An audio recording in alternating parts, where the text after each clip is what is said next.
ನಮ್ಮ ಸಿನಿಮಾ ಇಂಡಸ್ಟ್ರಿಯಲ್ಲಿ ಬಂದ್ರೆ ಒಂದು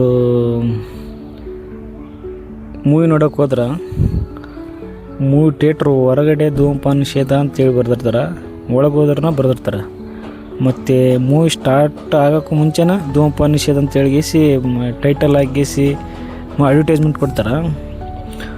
ಅದೇ ಹೀರೋಗಳ ಮತ್ತು ಉಲ್ಟಾ ಕಣದಲ್ಲಿ ಕೇಸರಿ ಬಾಯಲ್ಲಿ ಕೇಸರಿ ಅಂತ ಅಂದಿಸಿ ಅವರೇ ಮತ್ತೆ ತಿನ್ರ ಅಂತೇಳಿ ಕೊಡ್ತಾರೆ. ಇದರಲ್ಲಿ ಯಾವುದು ಸರಿ ಯಾವುದು ಅಂತ ನೀವೇ ಹೇಳಿದೆ, ನೀವೇ ತಿಳ್ಕೊಬೇಕಿಲ್ಲ. ತಮ್ಮ ಆಸೆಗೋಸ್ಕರ ತಮ್ಮ ದುಡ್ಡಿಗೋಸ್ಕರ ಜನರು ಇದು ಮಾಡ್ತಾರೆ. ಒಂದು ಬ್ರ್ಯಾಂಡ್ ಶಾಪು ಅಥವಾ ಏನೋ ಒಂದು ಶಾಪು ಓಪನ್ ಮಾಡ್ಬೇಕಂತಂದ್ರೆ ಸರ್ಕಾರ ಹೆಂಗದಪ್ಪ ಅಂತಂದ್ರೆ ತಾವೇ ಮಾರು ಅಂತೇಳಿಗಿಸಿ ಲೈಸೆನ್ಸ್ ಕೊಡ್ತಾರೆ. ಇಷ್ಟು ಫೂಟ್ ಇರ್ಬೇಕು ಅಂಗಡಿ, ಇಷ್ಟು ಹಿಂಗೆ ಇರ್ಬೇಕು ಅಂತೇಳಿಗಿಸಿ ಎಲ್ಲ ಮೆಜರ್ಮೆಂಟ್ ಇಟ್ಗೇಸಿ ಒಂದು ಶಾಪ್ ಮಾಡೋಕ್ಕೆ ಅವಕಾಶ ಮಾಡಿ ಕೊಡ್ತಾರೆ. ಮತ್ತು ಆ ಶಾಪಿಗೆ ಒಬ್ಬ ಅಧಿಕಾರಿಗಳು ಅದಕ್ಕೆ ಮತ್ತೆ ಒಂದು ಇಲಾಖೆ ಮಾಡಿ ಕೊಟ್ಟಿಗೇಸಿ ಕೊಡ್ರಿ ಅಂತೇಳಿಗೇಸಿ ಅವರು ಲೈಸೆನ್ಸ್ ಕೊಡ್ತಾರೆ.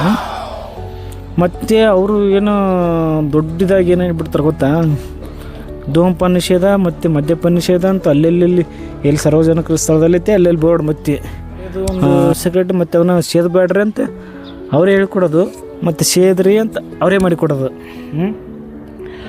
ನಮ್ಮ ಜನರ ಬಗ್ಗೆ ಅವರು ಅಷ್ಟೊಂದು ಕೇರ್ ತಂಗಿರ್ತಾರೆ. ನಮ್ಮ ಸರ್ಕಾರ ಎಲ್ಲ ನಿಷೇಧ ಮಾಡ್ಬೋದಲ್ಲ, ಅವರೇ ಟೋಟಲ್ ಅವ್ರ ಕೈಗೆ ಇರ್ತದಲ್ಲ, ಇಡೀ ಸಿಸ್ಟಮ್ ಅವ್ರ ಕೈಗೆ ಇರ್ತದೆ. ಅವರೇ ನಿಷೇಧ ಮಾಡ್ಬೋದಲ್ಲ, ಪೂರ್ತಿ ಸಂಪೂರ್ಣ ನಿಷೇಧ ಮಾಡ್ಬೋದಲ್ಲ. ಅಷ್ಟು ಕೇರ್ ಜನರ ಬಗ್ಗೆ ಅಷ್ಟು ಕಾಳಜಿದ್ರೆ ಅವರೇ ಸಂಪೂರ್ಣವಾಗಿ ನಿಷೇಧ ಮಾಡ್ಬೋದಲ್ಲ. ಮತ್ತು ಅಡ್ವರ್ಟೈಸ್ಮೆಂಟ್ ಕೊಟ್ಟಿಗೇಸಿ ಕುಡಿಬೇಡ್ರಿ ಅಂತ ಹೇಳಿಗೇಸಿ ಮತ್ತು ಅವರೇ ಕೊಟ್ಟಿಗೇಸಿ